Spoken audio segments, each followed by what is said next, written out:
यहाँ पे देखो कितना सारा लैंडस्लाइड आया है नीचे। मेरा ना अचानक से शिमला जाने का प्लान बना है। अभी मुझे बस मिल गई है और तो जगह जगह रोड गिरा है और बहुत ही खराब हालत है।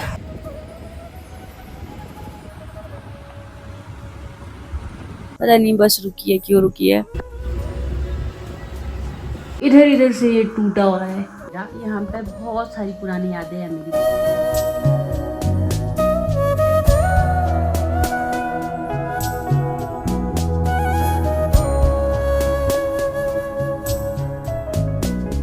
हेलो एवरीवन, स्वागत है आप सभी का फिर से एक और नए ब्लॉग में। और आज का ब्लॉग शुरू हो रहा है सुबह के 10:30 के आसपास। और मेरा ना अचानक से शिमला जाने का प्लान बना है। अभी वैसे तो सुबह जल्दी निकलना चाहिए था, पर फिर सुबह मैं पहले सोच रही थी जाऊँ नहीं जाऊँ, फिर मैंने सोच लिया कि चले जाते हैं। और आजकल क्या है कि अभी पता नहीं मुझे लिफ्ट मिलेगी NH तक या नहीं, या फिर एक बस आती है हमारे रोड में। अब वो आजकल अपने रोड में ना जाके हमारे रोड से जा रही है, क्योंकि उनका रोड ना वो टूटा हुआ है, तो वो गई है अभी आगे को। अब देखते हैं अगर वो वापस इसी रोड में आएगी ना तो उसमें निकलेंगे NH तक। तो बाल मेरे ना बिल्कुल गीले गीले थे और अभी बांध दिए हैं। और जो बस हमारे रोड में आई है ना वो अभी आगे को तो गई है। अब देखते हैं अगर उससे पहले कोई गाड़ी आती है तो गाड़ी में जाएंगे, नहीं तो बस का वेट करते हैं, फिर NH तक उसमें जाएंगे। और आजकल शिमला तक रोड अच्छा है तो शिमला जा सकते हैं। और मौसम भी 1-2 दिन से अच्छा है, तो ऐसे कोई लैंडस्लाइड वगैरह नहीं हो रहा है, तो शिमला निकलते हैं। और वहाँ पे 2 महीने से हमारा रूम बंद है, तो वहाँ पे इतनी बरसात आई है, अभी रूम के हालात पता नहीं क्या क्या हुए होंगे। एक तो फंगस लग जाती है किचन में वहाँ पे, और साथ में ही रूम में भी काफ़ी स्मेल पड़ जाती है। कपड़े पता नहीं कैसे हो गए होंगे, तो धूप भी लगाना ज़रूरी है कपड़ों में, धोने भी पड़ेंगे। तो इसीलिए मैं आज शिमला जा रही हूँ। वैसे तो पहले मन बन नहीं रहा था जाऊँ नहीं जाऊँ, फिर मैंने सोचा कि चल पड़ते हैं। अब जैसे जैसे होगा बस शिमला पहुँचना है, आज का टारगेट ये है। Hello 1 2 3 mic check. कब से मैं माइक चेक की कोशिश कर रही थी, पर ये हो नहीं रहा था कनेक्ट, पता नहीं क्या दिक्कत आ गई थी।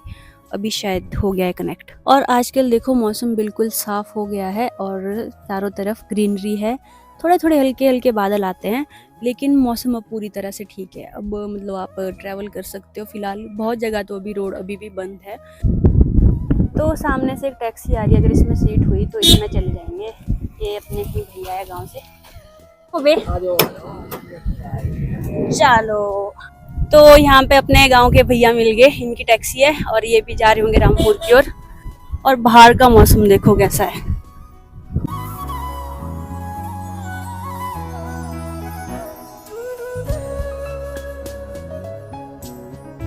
तो अभी मैं पहुंच चुकी हूँ NH पे, और जो गाड़ी जिस टैक्सी में मैं आई वो हमारे गांव के भैया की ही है। और NH पे अब वेट करना पड़ेगा बस का। थोड़ी देर के लिए वेट करते हैं, वैसे तो बसेस चली रहती है, तो थोड़ा आगे चलना पड़ेगा। आगे बैठेंगे एक जगह पे। मुझे बस मिल गई है और मैं बैठ गई हूँ बस में, तो चलते अब शिमला की ओर। तो अभी हम रास्ते में हैं और यहाँ पे देखो कितना सारा लैंडस्लाइड आया है नीचे को। आगे को भी मशीन लगी है और कुछ लोग पैदल जा रहे हैं।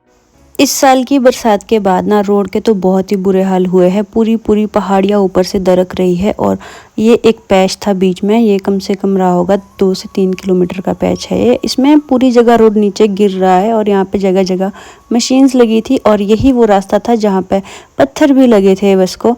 और ये देखो कितना ज़्यादा गिर रहा है यार। यहाँ पे हर साल नुकसान होगा अब, क्योंकि जितनी ज़्यादा ये गिर रहा है उतना ही आगे अगली साल गिरता रहेगा। और काफ़ी ज़्यादा लैंडस्लाइड हो रहा था। तो यहाँ पे तो जगह जगह रोड गिरा है और बहुत ही खराब हालत है।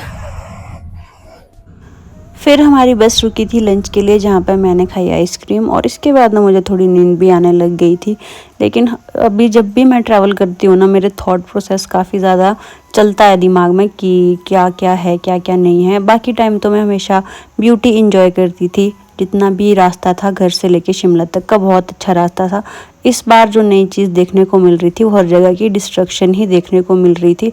अब हम थोड़े हाइट में आ गए हैं, यहाँ काफ़ी पेड़ थे और यहाँ पे भी लैंडस्लाइड हुए थे, इतने बड़े बड़े पेड़ गिर के आए हैं, वो इतने सारे पेड़ गिरे थे, जड़ों के साथ ही उखड़ गए हैं। तो बहुत ही ज़्यादा नुकसान हुआ है इस बार, इतना मैंने आज से पहले कभी नहीं देखा है। क्योंकि जब भी मैं शिमला आती हूँ या घर जाती हूँ मुझे ये रास्ता बहुत सुंदर लगता है, मेंटल पीस इतना ज़्यादा मिलता है और ग्रीनरी होती है तो बहुत खुशी खुशी होती थी मुझे ट्रैवल करते हुए। बट इस बार जब मैंने ट्रैवल किया तो मुझे देखने को मिला इतनी ज़्यादा डिस्ट्रक्शन, जिसको देख के मेरे को काफ़ी बुरा फील हो रहा था। और फिर मैं नारकंडा पहुँच चुकी थी और ये एक हाईएस्ट पॉइंट है शिमला और रामपुर के बीच में। अब यहाँ से हम शिमला के लिए जाएंगे और मैं रास्ते में सो गई थी और मैं उठी हूँ कोई कुफरी के आसपास। नारकंडा के बाद मैं सो गई थी और अभी 4 बजने वाले हैं और अब उठ रही हूँ मैं और हम पहुँचे हैं कुफरी। पता नहीं बस रुकी है क्यों रुकी है और अभी खुल रही है मेरी नींद। बहुत मस्त नींद आई है। और बाहर जा रही है गाड़ी और बसेस, अब चल पड़ी है बस। और बाहर घोड़े हैं, घोड़े, ये देखो घोड़े। यहाँ पे मैं शिमला में पहुँच चुकी थी तो यहाँ पे मुझे अपनी बस बदलनी पड़ती है क्योंकि जहाँ हम रहते हैं ना वहाँ के लिए डायरेक्ट बसेस नहीं जाती हैं, मुझे कम से कम 2 बसेस बदलनी पड़ती है। तो ये थी मेरी पहली बस और यहाँ से हम जा रहे थे ओल्ड बस स्टैंड के लिए। और ये सामने दिख रहा है शिमला। शिमला का मौसम तो अभी भी ऐसा ही है, थोड़ा ख़राब सा है, लेकिन शिमला में इस बार इतना नुकसान नहीं हुआ तो ये अच्छी बात है। शिमला में अभी शाम का टाइम हो रहा था तो थोड़ी ठंड भी हो चुकी है शिमला में शाम के टाइम पर।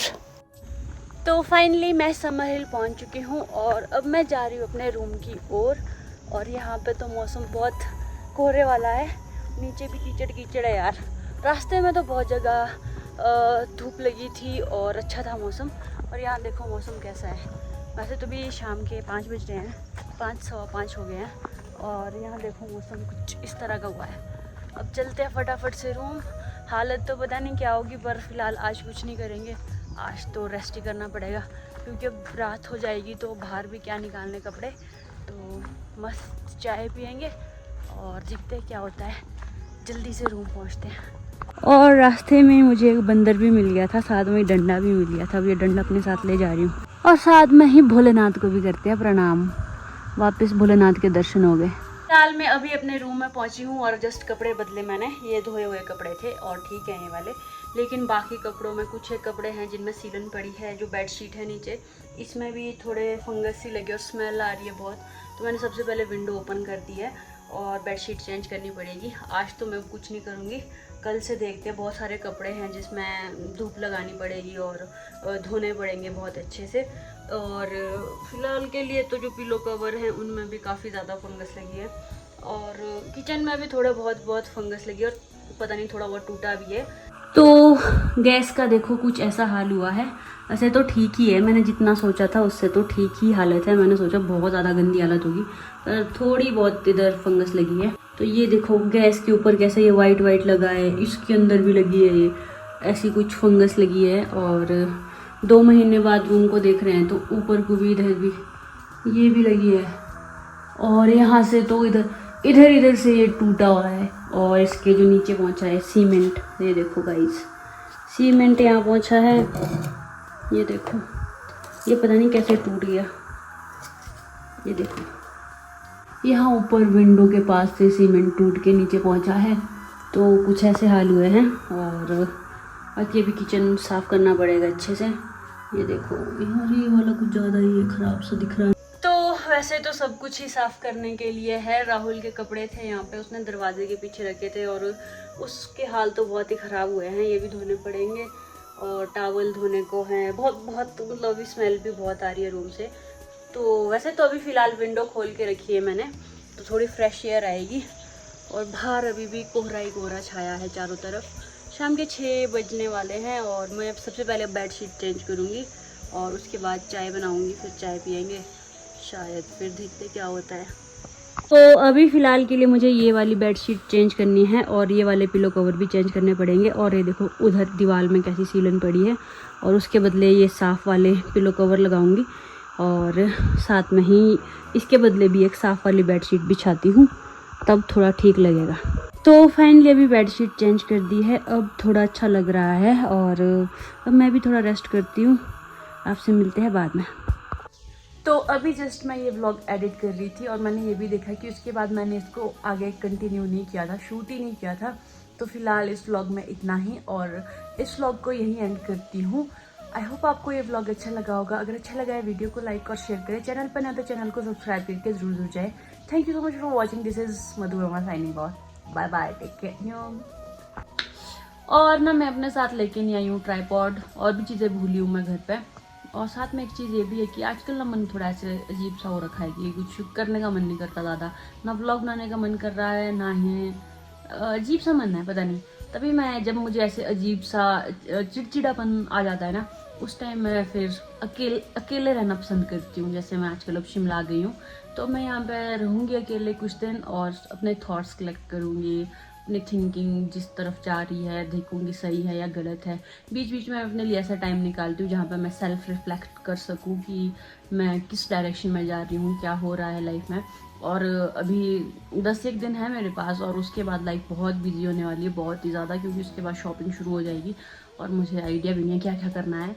तो आप सभी से बस यही रिक्वेस्ट है कि अभी जिस भी स्टेज से मैं गुजर रही हूँ उसको आप अंडरस्टैंड करो और होपफुली अब जब आगे का टाइम आएगा वो बहुत ही ज़रूरी होगा। और अब जब मैं शिमला आती हूँ ना, जो ये रूम है मेरा, यहाँ पे बहुत सारी पुरानी यादें हैं मेरी, बहुत ही ज़्यादा, कि किस तरह से मैं पहले रहती थी यहाँ पे। मतलब बहुत सारी चीज़ें फेस किया मैंने यहाँ पर रहते रहते। उस टाइम बहुत सारी चीज़ों से मेंटली सफ़र करना, पढ़ाई का टाइम, दोस्तों के साथ टाइम। तो यहाँ के ना हमेशा थोड़ा पास्ट और फ्यूचर और प्रेजेंट के बीच में कुछ चीज़ों को रिफ्लेक्ट करती हूँ। तो उस बीच में मुझे ये भी लगता है कि मैंने अपनी यूट्यूब की जर्नी यहीं से शुरू की थी, शिमला से ही शुरू की थी। और धीरे धीरे जो आप लोग जुड़ते गए, आप लोगों का प्यार मिला, ये बहुत बड़ी बात थी मेरे लिए, क्योंकि जब से आप लोग मेरी लाइफ में ऐड अप हुए हो, यूट्यूब फैमिली, तो लाइफ बहुत चेंज हुई है।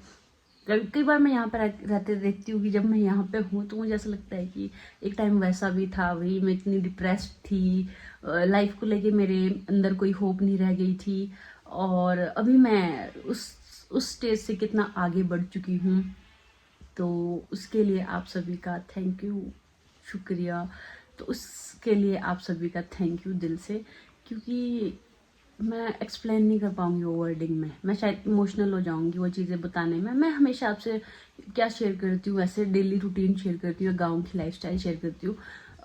बहुत कम अब ऐसा होता है कि मैं अपनी पर्सनल थिंकिंग शेयर करती हूँ, या फिर किस तरह से मैं चीज़ों को देखती हूँ, या फिर मैं कैसा फील करती हूँ, ये मैं बहुत बहुत कम शेयर करती हूँ। लेकिन जब मैं यहाँ आती हूँ तो मैं मजबूर हो जाती हूँ ये सब चीज़ों को सोचने पे। और अभी मैं बोले जा रही हूँ, और जबकि मैं सोचा नहीं था इतना बोलूँगी, पर पता नहीं क्यों ये सब कुछ याद आ रहा है अभी। तो और बोल क्या रही हूँ, मतलब सेंस बन रहा है इस बात का कि नहीं, पता नहीं यार, मेरा दिमाग अभी बहुत खजल खजल हुआ है।